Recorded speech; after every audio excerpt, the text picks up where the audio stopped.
நாடாளுமன்றத்தில் அப்படி நான் பேசுகிற போது மாண்புமிகு அமைச்சர் நிர்மலா சீதாராமன் அவர்கள் எழுந்து, நீங்கள் முதலில் தமிழ்நாட்டில் மதுவை ஒழித்துவிட்டு வாருங்கள், கள்ளக்குறிச்சியிலே பல பேர் உயிரிழந்திருக்கிறார்கள், அங்கே பேசாமல் இங்கே ஏன் பேசுகிறீர்கள் என்று எதிர்வினையாற்றினார். அது அரசியல் ரீதியான விமர்சனம். நாம் அதை கடந்து சிந்திக்கிறோம். தமிழ்நாட்டில் உள்ள இளைஞர்கள் மட்டுமல்ல, தமிழ்நாட்டில் உள்ள மனிதர்கள் மட்டுமல்ல, இந்தியா முழுவதும் மக்கள், நம் தேசத்து மக்கள் இதனால் பாதிக்கப்படக்கூடாது என்கிற பரந்த பார்வை நமக்கு உண்டு. ஆகவே மது ஒழிப்பு கொள்கையை தேசிய கொள்கையாக இந்திய ஒன்றிய அரசே ஏற்றுக்கொள்ள வேண்டும் என்பதை நான் நீண்ட காலமாக பேசி வருகிறேன். தமிழ்நாட்டிலே கடையை வைத்திருக்கிற, திறந்து வைத்திருக்கிற ஆட்சியாளர்களை மேடையில் அமர வைத்துக் கொண்டு நீங்கள் தேசிய அளவிலே மதுவிலக்கு கொள்கையை பேசுவது எந்த வகையிலே நியாயம் என்று அரசியல் ரீதியான விமர்சனங்களை பேசினார்கள். நம்மை பொறுத்தவரையில் ஆட்சியில் இருந்தாலும் கூட அவர்களையும் மேடையில் அமர வைத்து மதுவை ஒழிக்க வேண்டும் என்று சொல்லுகிற துணிச்சல் விடுதலை சிறுத்தைகளுக்கு உண்டு என்பதை அந்த நிகழ்வின் மூலமாக உறுதிப்படுத்தினோம். இந்தியா முழுக்க மது ஆலைகள் பல ஆயிரம் கோடி முதலீட்டில் நிறுவப்பட்டிருக்கிறது. அவ்வளவு எளிதா அதை மூட முடியாது என்பது இங்க இருக்கிற சிஸ்டம், இங்க இருக்கிற ஸ்ட்ரக்சர். இப்ப நம்முடைய போராட்டம் என்பது தூத்துக்குடியிலே துப்பாக்கிச்சூடு வரையில் போய் 12 பேர் படுகொலை செய்யப்பட்ட பிறகுதான் ஸ்டெர்லைட் ஆலையை மூட வேண்டும் என்கிற நிலை உருவாகிறது. சாதாரணமான கோரிக்கைகளால் அந்த ஆலையை மூட முடியவில்லை. அறவழி போராட்டங்களால் அந்த ஆலையை மூட முடியவில்லை. கேரளாவிலே வேண்டாம் என்று சொன்ன அணு ஆலை கூடங்குளத்திலே வந்து நிறுவப்படுகிறது, தமிழ்நாட்டுக்குள்ளே நிறுவப்படுகிறது. நிறுவப்பட்ட நாளில் இருந்து, அதற்கான ஆணை பிறப்பிக்கப்பட்ட நாளில் இருந்து அந்த பகுதியில் மக்கள் போராடி கொண்டே இருக்கிறார்கள், எதிர்ப்பு தெரிவித்துக் கொண்டே இருக்கிறார்கள், துண்டறிக்கை கொடுத்துக் கொண்டே இருக்கிறார்கள், உண்ணாவிரத போராட்டம் நாள்தோறும் நடத்துகிறார்கள். 1.5 ஆண்டுகள் நடந்தன. ஒரு அங்குலம் கூட அதிலே நம்மால் முன்னேற முடியவில்லை.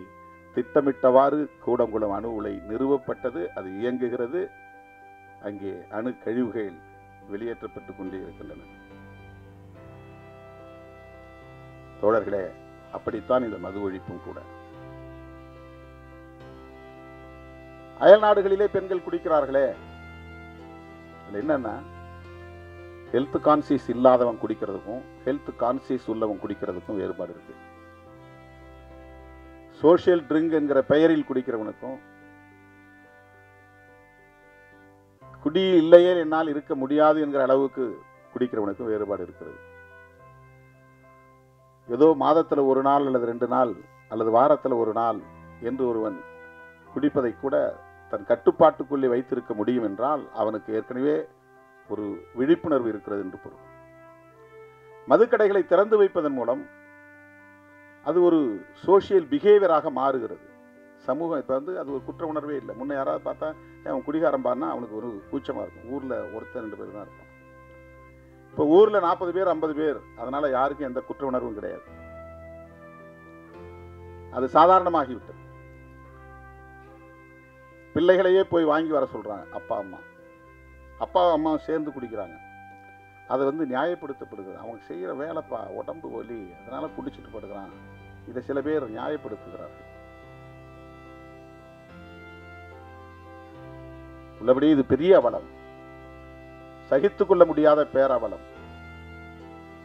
ஒரு சமூகத்தையே முடமாக்குகிற ஒரு பேரவலம், ஒரு தேசத்தையே வீழ்த்துகிற பேரவலம். எல்லா இலவசங்களையும் நிறுத்திவிட்டு கல்வியை மட்டும் இலவசமாக தர முன்வருகிற ஒரு அரசு, அதன் மூலம் ஒரு விழிப்புணர்வை ஏற்படுத்துகிற அரசு, இது போன்ற அவலங்களையும் ஒரு முடிவுக்கு கொண்டு வரும்.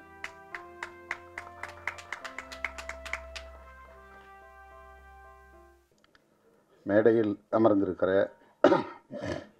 படைப்பாளர்களே, திரைக்கலைஞர்களே, திரளாக கூடியிருக்கிற தமிழ் சொந்தங்களே, உங்கள் அனைவருக்கும் என்னுடைய பணிவார்ந்த வணக்கத்தை தெரிவித்துக் கொள்கிறேன். ஆர்ப்பாட்டம் ஒன்றில் பங்கேற்க வேண்டியிருந்தது. சத்தீஸ்கர் மாநிலத்தில் பழங்குடி மக்களுக்கு எதிரான ஒரு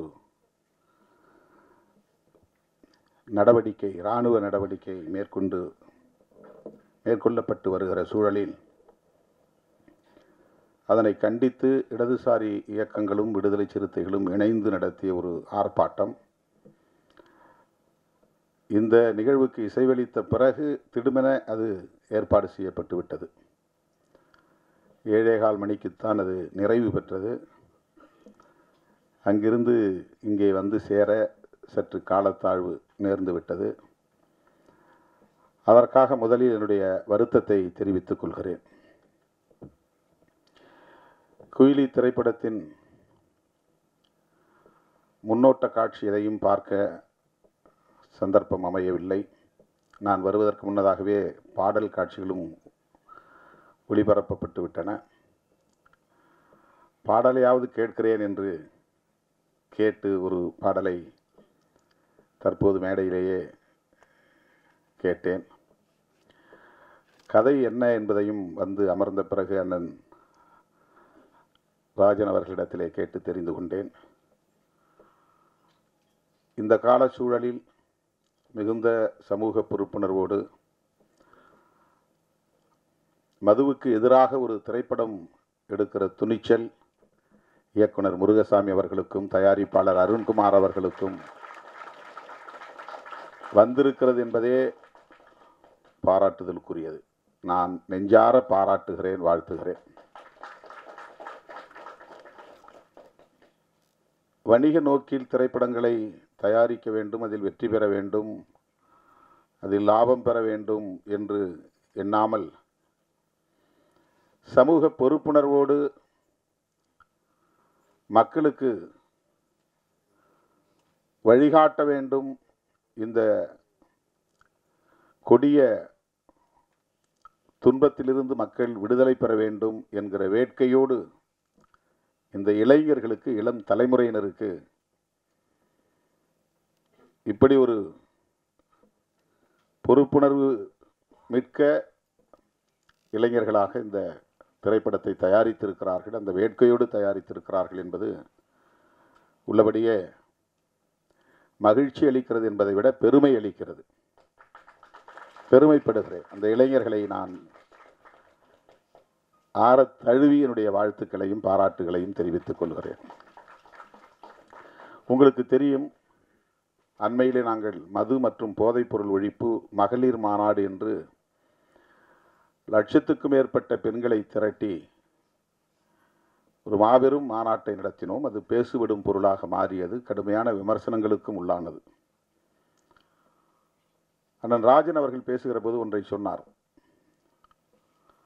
தமிழ்நாட்டிலே மதுவை ஒழிக்க வேண்டும் என்று நாம் சொல்லுகிறோம்.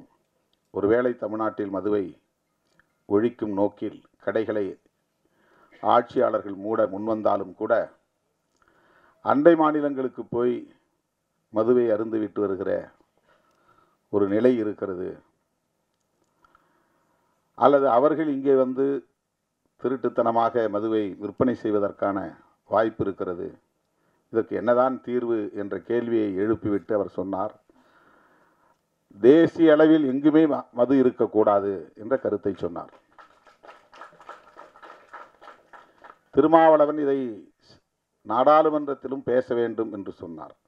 சொல்லிவிட்டு பேசியிருக்கிறார் என்று நம்புகிறேன் என்றும் சொன்னார்.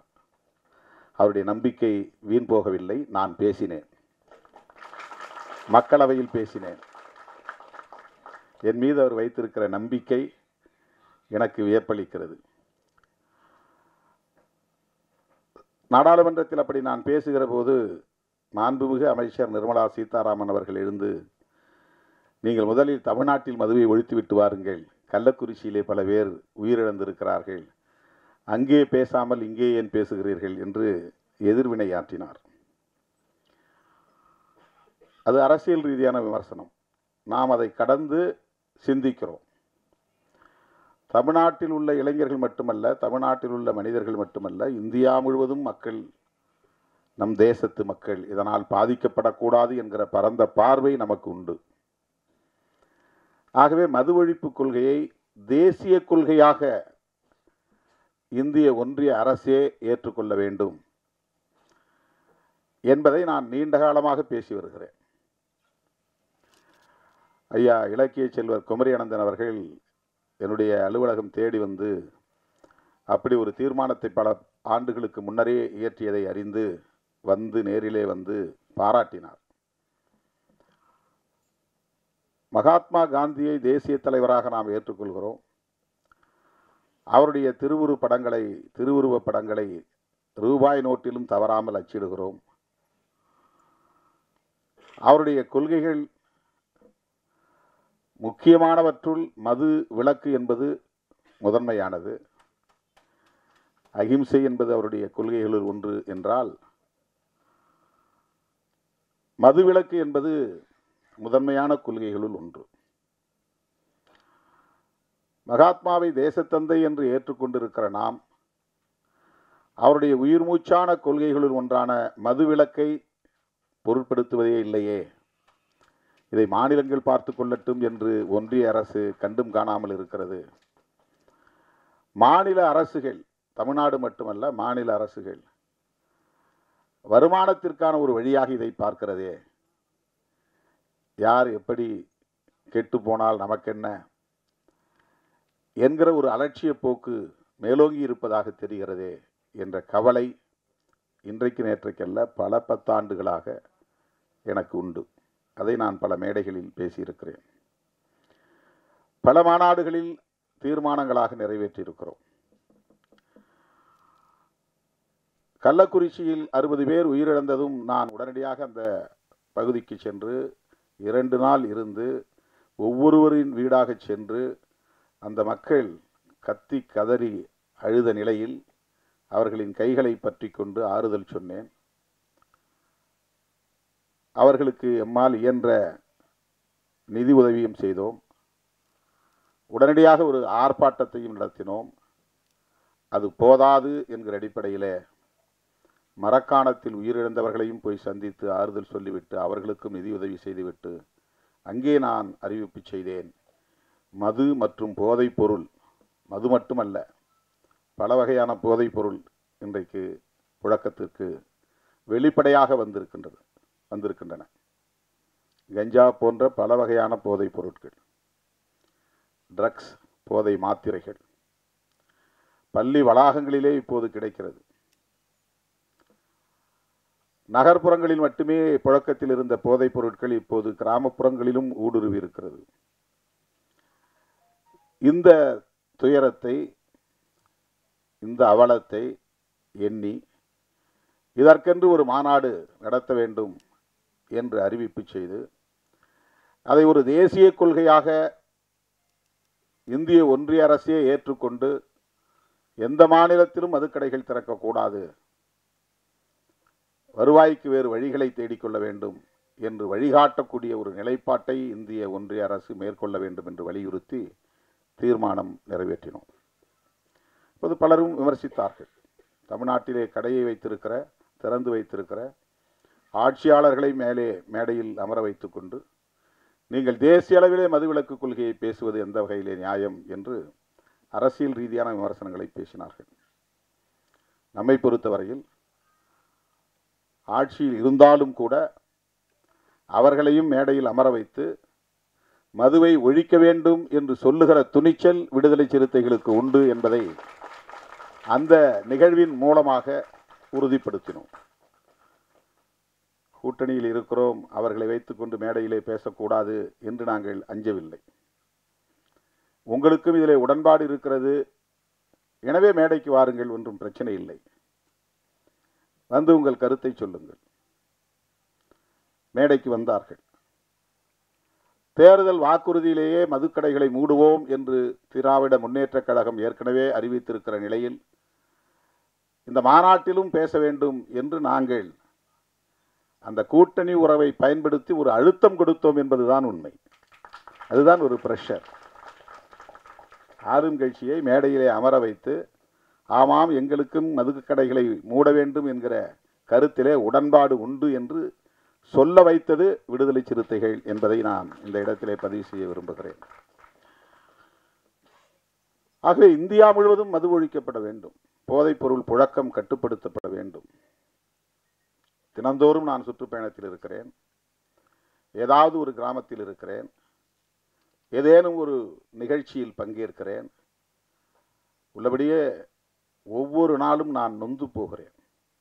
மேடைக்காக நான் பேசவில்லை. இளம் வயதிலேயே பல இளைஞர்கள், ஒரு குறிப்பிட்ட சமூகத்தை சார்ந்தவர்கள் என்று இல்லை, அனைத்து சமூகங்களை சார்ந்தவர்களும் இந்த கொடிய குடிப்பழக்கத்திற்கு ஆளாகி இளம் வயதிலேயே வாழ்வை பாழாக்கி கொள்ளுகிறார்கள். குடும்பம் நடத்துவதற்கான ஆளுமையையே இழந்து விடுகிறார்கள். ஏதோ தாம்பத்திய உறவை கொண்டு 2-3 பிள்ளைகளுக்கு தந்தையாகி விடுகிறார்கள். ஆனால் அந்த பிள்ளைகளை பாதுகாக்கவோ பராமரிக்கவோ அவர்களை படிக்க வைக்கவோ அவர்களுக்கான எதிர்காலத்தை நல்ல முறையில் அமைத்து தரவோ பொறுப்புணர்வு கொண்ட ஆளுமையாக அவர்கள் இல்லை. நிற்க முடியாமல் தடுமாறுகிறார்கள். அதிகாலையிலிருந்து படுக்கப் போகிற வரையில் போதையில் மிதக்கிறார்கள். அவ்வளவு குடும்ப பாரத்தையும் மனைவி சுமக்கிறாள். அது எவ்வளவு கொடிய துயரம் என்பதை நேரிலே பார்த்தால்தான், களத்திலே சந்தித்தால்தான் உணர முடியும். இந்த நாட்டை பீடித்திருக்கிற பேர் அவலங்களுள் இது ஒன்று. எத்தனையோ பல இளைஞர்கள் கல்வி பெற வேண்டிய வயதில், இல்லற வாழ்வை நுகர வேண்டிய வயதில் யாவற்றையும் பறிகொடுத்து சுய நினைவை இழந்து எந்த ஆளுமையும் இல்லாமல் சமூகத்தாலேயே புறக்கணிக்கக்கூடிய அளவுக்கு மாறிவிடுகிறார்கள். முதல் பாட்டு இந்த படத்திலே கேட்டேன். இந்த அவலங்கள் அனைத்தையும் அப்படியே வரிகளாக்கி இருக்கிறார்கள். இந்த பாடல் மிகவும் நம் நெஞ்சை ஆழமாக தொடுகின்றது. மிக மிக இன்றியமையாத ஒரு பாடல். எல்லா கிராமங்களிலும் கட்டாயமாக போட்டு காட்ட வேண்டிய ஒரு பாடல். எல்லோரும் தன்னுடைய அலைபேசியிலே வைத்திருக்க வேண்டிய ஒரு பாடல். விழிப்புணர்வை ஏற்படுத்தக்கூடிய ஒரு பாடல். அந்தோனிதாஸ் குரலில் பாடியிருக்கிறார் என்று கருதுகிறேன். இசையும் மிக சிறப்பாக வந்திருக்கிறது. வேட்டவளம் ராமமூர்த்தி பாடல். அவ்வளவு யதார்த்தமாக அந்த துயரங்களை காட்சிப்படுத்தி இருக்கிறார்கள், வரிகளுக்குள் கொண்டு வந்திருக்கிறார்கள். தோழர்களே, நாம் ஒவ்வொருவருக்கும் இதில் பொறுப்பு இருக்கிறது. இந்த ஆட்சி அந்த ஆட்சி என்று நாம் இதில் அரசியலை நுழைத்து மதிப்பீடு செய்ய தேவையில்லை.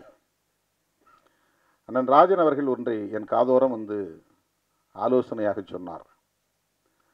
தம்பி, இந்த கடைகளை எல்லாம் மூடிவிட்டு மணல் குவாரி, கல் குவாரி போன்றவற்றை அரசாங்கமே எடுத்து நடத்தினால் இதில் வரக்கூடிய வருமானம் அதில் வராதா?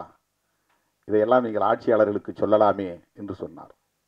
அவருக்கு எந்த அளவுக்கு இதிலே ஒரு பொறுப்பு இருக்கிறது என்பதை என்னால் உணர முடிகிறது.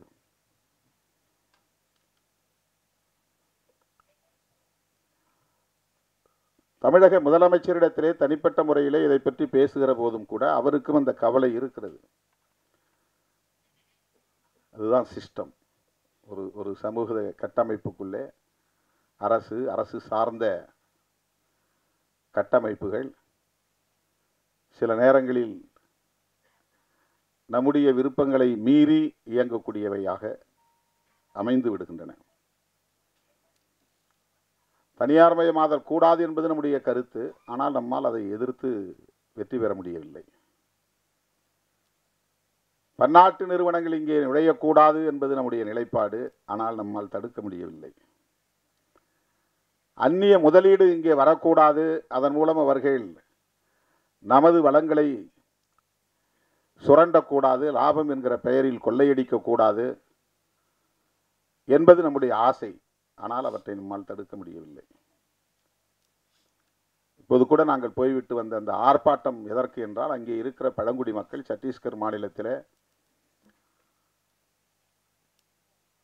பன்னாட்டு நிறுவனங்கள் உள்ளே வரக்கூடாது, கனிம வளங்களை சுரண்டக்கூடாது என்று எதிர்த்து போராடுகிறார்கள். ஆனால் இந்த தேசத்தின் வளர்ச்சிக்கு அந்நிய முதலீடு தேவை, பன்னாட்டு நிறுவனங்களின் வளர்ச்சி தேவை என்று அரசு நம்புகிறது. இந்திய ஒன்றிய அரசு, அது அரசின் கொள்கை நிலைப்பாடாக இருக்கிறது. உலகம் முழுவதும் இன்றைக்கு எந்த நாட்டிலும் பன்னாட்டு நிறுவனங்களுக்கு தடை இல்லை. தேச வரம்புகள் அவர்களுக்கு ஒரு தடையாக அமைந்துவிடக் கூடாது என்பதற்காக உருவாக்கப்பட்ட ஒப்பந்தம் தான் காட் ஒப்பந்தம், GATT ஒப்பந்தம். அந்த ஒப்பந்தத்தில் கையெழுத்திட்ட நாடுகள் எல்லாம் தேச வரம்புகளை உடைத்து யாரும் இங்கே அந்நிய முதலீடு செய்யலாம், எங்கோ அமர்ந்து கொண்டு இங்கே தொழில் நடத்தலாம், அவன் இங்கே வர தேவையில்லை, நிலம் கையகப்படுத்த தேவையில்லை, இங்கே வந்து எந்த விதமான வேலைகளையும் செய்ய தேவையில்லை, அவனுடைய ஃபார்முலா போதும். இங்கே இருக்கிற நீரை அவன் எடுத்து நம்மிடத்திலேயே விற்பனை செய்கிறான், குடிநீர். அவனுக்கு அதிலே லாபம் போய் சேர்கிறது. அவன் ஒரு நாள் கூட இந்தியாவுக்கு வந்திருக்க மாட்டான். ஆனால் ஒவ்வொரு நாளும் கோடிக்கணக்கிலே அவனுக்கு லாபத்தில் பங்கு போய் கொண்டிருக்கிறது. குளிர்பானங்கள் அப்படி. எல்லா விதமான தொழில்களும் அவன் நாட்டில் செய்தால் அந்த கழிவை அவன் மண்ணில் போய் சேர்க்க வேண்டும். அதனால் மண் நஞ்சாகும், குடிநீர் நஞ்சாகும், காற்று நஞ்சாகும் என்று அஞ்சுகிறான். இந்தியா போன்ற மூன்றாவது உலக நாடுகளில் அவன் கழிவை கொட்டுகிற குப்பை தொட்டியாக மாற்றிக் கொண்டிருக்கிறான். அதற்கு உலகமயமாதல் கொள்கை வழிவகுத்திருக்கிறது. உலகமயமாதல், தாராளமயமாதல், தனியார்மயமாதல் என்கிற கொள்கைகளை 90களில் நாம் கடுமையாக எதிர்த்தோம். இப்போது பேசவே நாம் தயங்குகிறோம், பேசுவதே இல்லை. இறால் வளர்ப்பை கடுமையாக எதிர்த்தோம் ஒரு காலகட்டத்தில். இப்போது இறால் வளர்ப்பு மிக ஜோராக நடைபெற்றுக் கொண்டிருக்கிறது. நம்மால் எதிர்க்க முடியவில்லை. தனியார் துறைகளில் இடஒதுக்கீடு வேண்டும் என்று கோரிக்கையை மாற்றிக்கொண்டோம். தனியார் மயமாதலே வேண்டாம் என்று சொன்ன நிலை மாறி இப்போது தனியார் துறைகளில் வேலைவாய்ப்பு வேண்டும், அதற்கு இடஒதுக்கீடு வேண்டும் என்று நமது கோரிக்கையை மாற்றிக்கொண்டோம். இப்படி நம் விருப்பத்திற்கு மாறாக மது ஆலைகள் ஆங்காங்கே நிறுவப்பட்டு விட்டன. மது உற்பத்தி ஆலைகள், அது கோடிக்கணக்கிலே முதலீடு செய்யப்பட்டவை. அதில் பல்லாயிரக்கணக்கானவர்கள் வேலை செய்கிறார்கள். அதற்கான மூலப்பொருளை தருவதற்கு சர்க்கரை ஆலைகள் மொலாசஸ் தயாரிக்கின்றன. இந்த மொலாசஸை எப்படி அவர்கள் விநியோகம் செய்வது, விற்பனை செய்வது, அதை வாங்குவதற்கு மது ஆலைகள் தேவை. மது கடைகளை மூடுவது என்பது மட்டுமே வேலை திட்டம் அல்ல. அதற்கு பின்னால் இவ்வளவு பெரிய பரப்பு இருக்கிறது. மது ஆலைகளையும் மூட வேண்டும், அதை விநியோகம் செய்கிற நிறுவனங்களையும் மூட வேண்டும். அதற்காக ஆயிரக்கணக்கான கோடிகளை முதலீடு செய்திருக்கிறார்கள். அவ்வளவு முதலீடுகளையும் நிறுத்த வேண்டும். அதனால் ஏற்படுகிற இழப்பை சந்திக்க வேண்டும். இப்படி இந்த சிஸ்டம் ஆக்டோபஸ் கால்களாக விரவி பரவி கிடக்கின்றன. உயர் தொழில்நுட்ப கருவிகளை அயல்நாடுகளில் இருந்து இறக்குமதி செய்து மல்டி ஸ்பெஷாலிட்டி ஹாஸ்பிட்டல் மருத்துவமனைகளே வந்து எஸ்டாப்ளிஷ் செய்கிறார்கள், நிறுவுகிறார்கள், இன்ஸ்டாலேஷன் பண்ணுகிறார்கள். அது கோடிக்கணக்கிலே மதிப்பீடு, 5 கோடி 10 கோடி. அதை வெறுமன மூடி வைத்திருக்க முடியாது. தினந்தோறும் அது இயங்க வேண்டும். இல்லை என்றால் அது பழுதாகிவிடும். தினந்தோறும் அது இயங்க வேண்டும். ஆனால் அதற்கு வேலையாட்கள் தேவை. வேலையாட்கள் என்றால் அவர்களுக்கு சம்பளம் தர வேண்டும். சம்பளம் தர வேண்டும், அது இயங்க வேண்டுமானால் தினந்தோறும் அதிலே நோயாளிகள் வந்து படம் எடுத்துக்கொண்டே இருக்கு. ஸ்கேன் எடுக்கணும், ஸ்கேன் எடுத்துக்கிட்டு இருக்கணும். உடம்பு நல்லா தான் இருக்கும், ஆனாலும் ஸ்கேன் எடுங்க. எனக்கு ஒன்றும் பிரச்சனை இல்லையே. இல்லை, இதெல்லாம் மாஸ்டர் செக்கப் மாதத்துக்கு 3 மாதத்துக்கு ஒரு தடவை வந்து பண்ணிக்கிங்க, 6 மாதத்துக்கு ஒரு தடவை பண்ணிக்கிங்க. இது நம்முடைய ஹெல்த்தில் அவங்களுக்கு அக்கறை இருக்கிற மாதிரி. ஆனால் இது மெடிக்கல் மாஃபியாவுடைய வேலைகள், தொழில் முதலீட்டாளர்களின் வேலைகள். அதை சும்மா வச்சிருக்க முடியாது. ஒவ்வொரு ஹாஸ்பிட்டல்லையும் பல கோடி ரூபாய் முதலீட்டிலே உயர் தொழில்நுட்ப கருவிகள் வந்து நிறுவப்பட்டு இருக்கிற நிலையில் அவற்றையெல்லாம் மூடி வைத்திருக்க முடியாது. எக்ஸ்ரே எடுக்கிறதா இருந்தாலும் சரி, எம்ஆர்ஐ எடுக்கிறதா இருந்தாலும் சரி, அல்லது ஆன்ஜிஓ பண்ணுறதா இருந்தாலும் சரி, ஒவ்வொன்றுக்கும் அவன் எஸ்டாப்ளிஷ் பண்ணி வச்சுருக்கான். எல்லாம் ஏசி. அதெல்லாம் வந்து அவன் டெய்லி மெயின்டெனன்ஸ் இருக்கணும். சும்மா போட்டு மூடி வச்சுருக்க முடியாது. அந்த மாதிரி தான் இந்தியா முழுக்க மது ஆலைகள் பல ஆயிரம் கோடி முதலீட்டு நிறுவப்பட்டு இருக்கிறது. அவ்வளோ எளிதாக அதை மூட முடியாது என்பது இங்கே இருக்கிற சிஸ்டம், இங்கே இருக்கிற ஸ்ட்ரக்சர். இப்போ நம்முடைய போராட்டம் என்பது தூத்துக்குடியிலே துப்பாக்கிச்சூடு வரையில் போய் 12 பேர் படுகொலை செய்யப்பட்ட பிறகுதான் ஸ்டெர்லைட் ஆலையை மூட வேண்டும் என்கிற நிலை உருவாகிறது. சாதாரணமான கோரிக்கைகளால் அந்த ஆலையை மூட முடியவில்லை. அறவழி போராட்டங்களால் அந்த ஆலையை மூட முடியவில்லை. கேரளாவிலே வேண்டாம் என்று சொன்ன அணு ஆலை கூடங்குளத்திலே வந்து நிறுவப்படுகிறது. தமிழ்நாட்டுக்குள்ளே நிறுவப்படுகிறது. நிறுவப்பட்ட நாளில் இருந்து, அதற்கான ஆணை பிறப்பிக்கப்பட்ட நாளில் இருந்து அந்த பகுதியில் மக்கள் போராடி கொண்டே இருக்கிறார்கள், எதிர்ப்பு தெரிவித்துக் கொண்டே இருக்கிறார்கள், துண்டறிக்கை கொடுத்து கொண்டே இருக்கிறார்கள், உண்ணாவிரத போராட்டம் நாள்தோறும் நடத்துகிறார்கள். 1.5 ஆண்டுகள் நடந்தன. ஒரு அங்குலம் கூட அதிலே நம்மால் முன்னேற முடியவில்லை. திட்டமிட்டவாறு கூடங்குளம் அணு உலை நிறுவப்பட்டது, அது இயங்குகிறது. அங்கே அணு கழிவுகள் வெளியேற்றப்பட்டு கொண்டே இருக்கின்றன. தோழர்களே, அப்படித்தான் இந்த மது ஒழிப்பும் கூட. விழிப்புணர்வு தேவை. பரந்துபட்ட அளவில் மக்களிடையே விழிப்புணர்வு தேவை.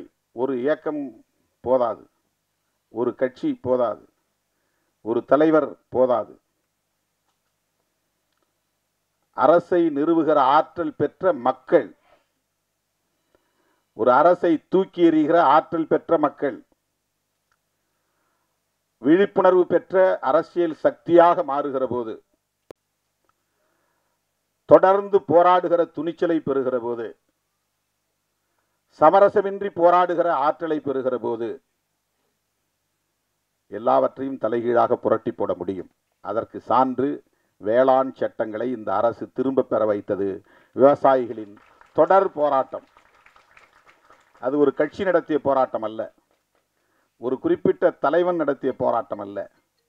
பஞ்சாப், ஹரியானா மாநிலங்களை சார்ந்த விவசாயிகள் குடும்பம் குடும்பமாக வண்டி கட்டி வந்து டெல்லிக்கு செல்லுகிற எல்லா பிரதான சாலைகளிலும், முதன்மை சாலைகளிலும் குறுக்கே மறித்து வண்டிகளை நிறுத்தி அங்கேயே படுத்து தூங்கி சமைத்து சாப்பிட்டு 1.25 ஆண்டுகள் தொடர்ந்து போராட்டம் நடத்தினார்கள்.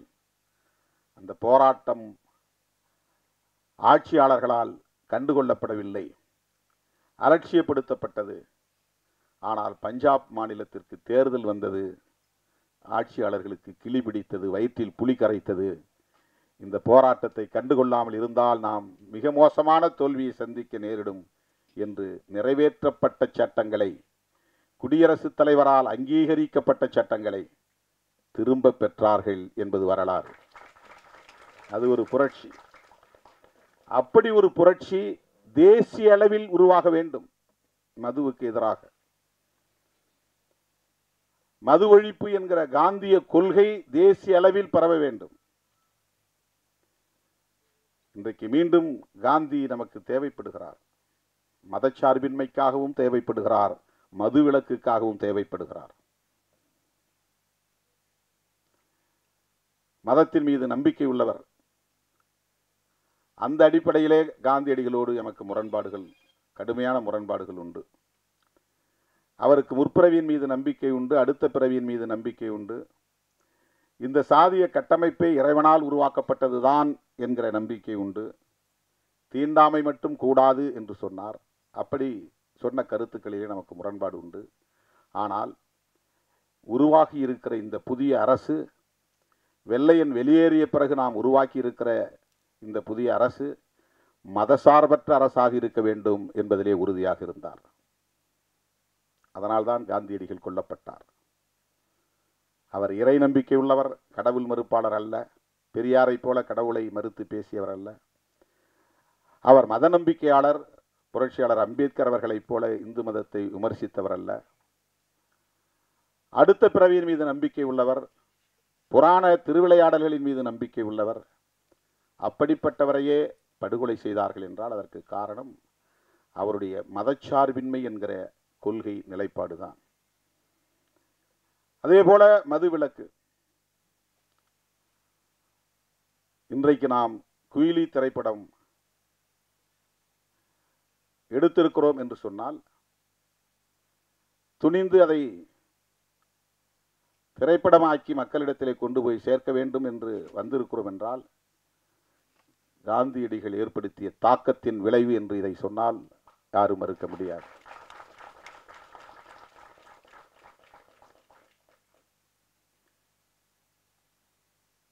களத்திலே நாம் சந்திக்கிற அவலங்கள் நம்மை சிந்திக்க வைக்கிறது என்பதுதான். ஒவ்வொரு ஊரிலும் பிரச்சனைகளுக்கு காரணம், ஒவ்வொரு ஊரிலும் குறைந்தது 10 அல்லது 20 பேர் போதையில் இருக்கிறார்கள்.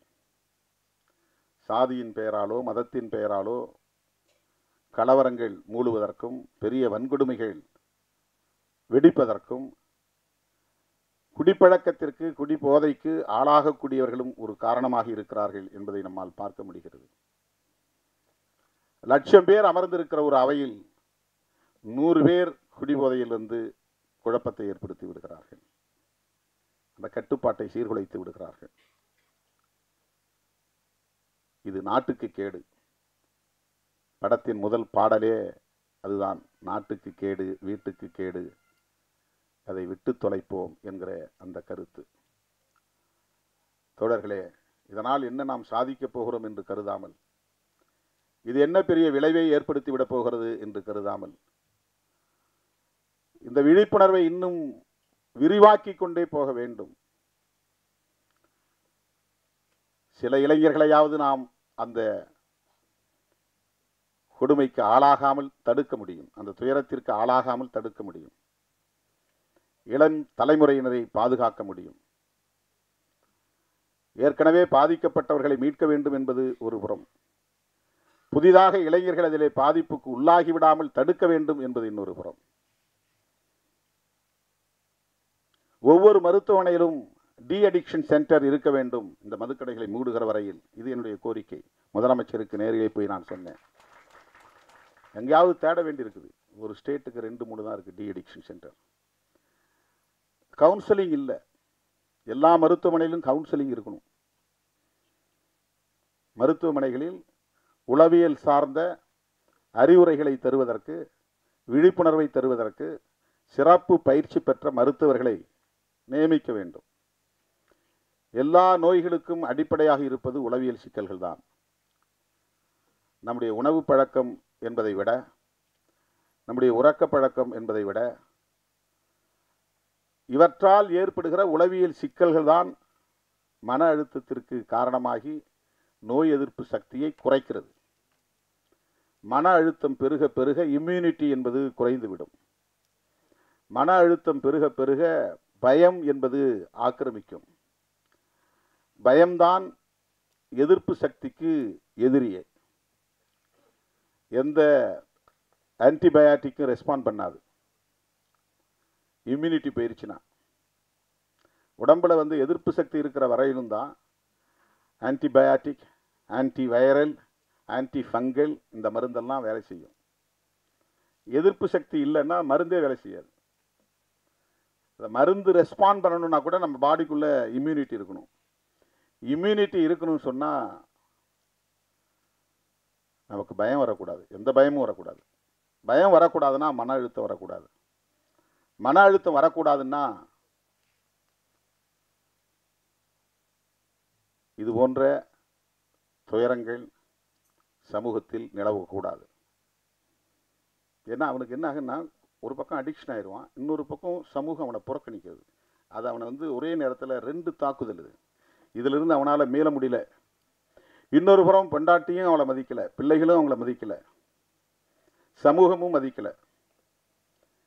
அந்த நிராகரிப்பு, அவமதிப்பு அவனை அறியாமலேயே அவனுக்குள் ஒரு அழுத்தமாக அது மாறுகிறது. இப்படி ஒரு தனி மனிதனை அது பாதிக்க செய்கிறது என்று நாம் கருதக்கூடாது. இது ஒரு சமூகத்தையே பாதிக்க செய்கிறது.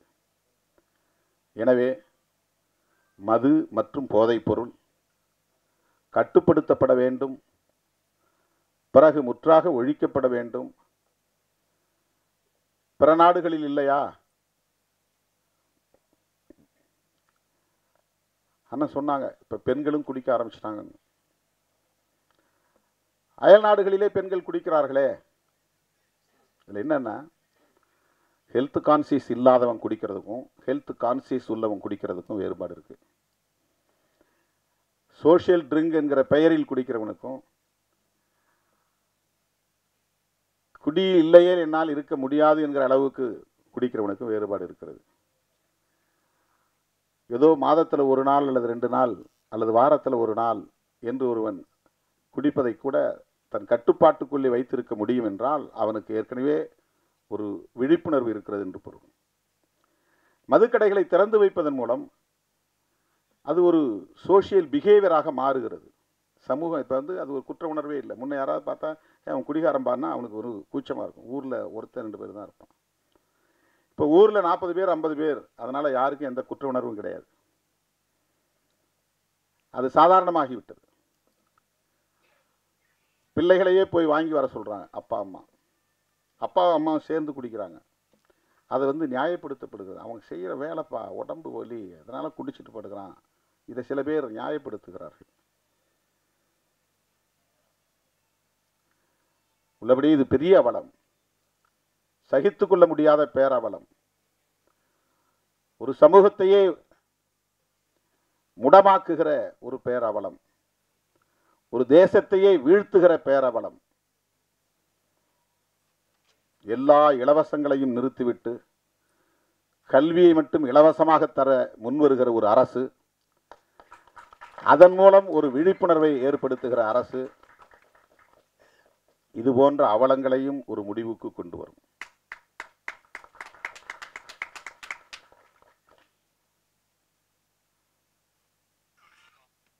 அரசுக்கு வருமானம் திரட்ட என்ன வழியையும், இதை தவிர்த்து வேறு என்ன வழியையும் அவர்கள் முடிவெடுக்கலாம், தீர்மானிக்கலாம். இதை வைத்து ஒரு அரசை நடத்த முடியாது. ஆண்டுக்கு 25,000 கோடி என்பது போதாது. ஆகவே இலவச திட்டங்களுக்கு இது பயன்படுகிறது என்று நியாயப்படுத்துவதும் ஏற்புடையதல்ல. இலவசங்களே வேண்டாம் என்பதுதான். எல்லா இலவச திட்டங்களையும் நிறுத்த வேண்டும். ஒட்டுமொத்த கல்வியையும் அரசே ஏற்றுக்கொள்ள வேண்டும். கல்வியை இலவசமாக கொடுங்க, ஆரம்ப கல்வி முதல் ஆராய்ச்சி கல்வி வரையில். இதெல்லாம் பொதுமக்களின் கோரிக்கையாக மாற வேண்டும். ஒரு தனிநபர் கோரிக்கையாக, ஒரு இயக்கத்தின் கோரிக்கையாக இருக்கிற போது ஈடுபடாது. பொதுமக்களின் கோரிக்கையாக மாற வேண்டும். அதற்கான விழிப்புணர்வு தேவை. அப்படிப்பட்ட ஒரு விழிப்புணர்வுள்ள இளைஞர்களாகத்தான் இன்றைக்கு முருகசாமி, அருண்குமார், ஜூ ஸ்மித், இந்த இளம் தலைமுறையினரை நான் பாராட்டுகிறேன், மெச்சுகிறேன். இது போன்ற இன்னும் பல விழிப்புணர்வு கருத்துக்களை சொல்லக்கூடிய படைப்புகளை நீங்கள் தர வேண்டும். இந்த சமூகம் உங்களை தூக்கி கொண்டாடும் என்பதை சொல்லி இந்த வாய்ப்புக்கு நன்றி கூறி முடிக்கிறேன். நன்றி, வணக்கம்.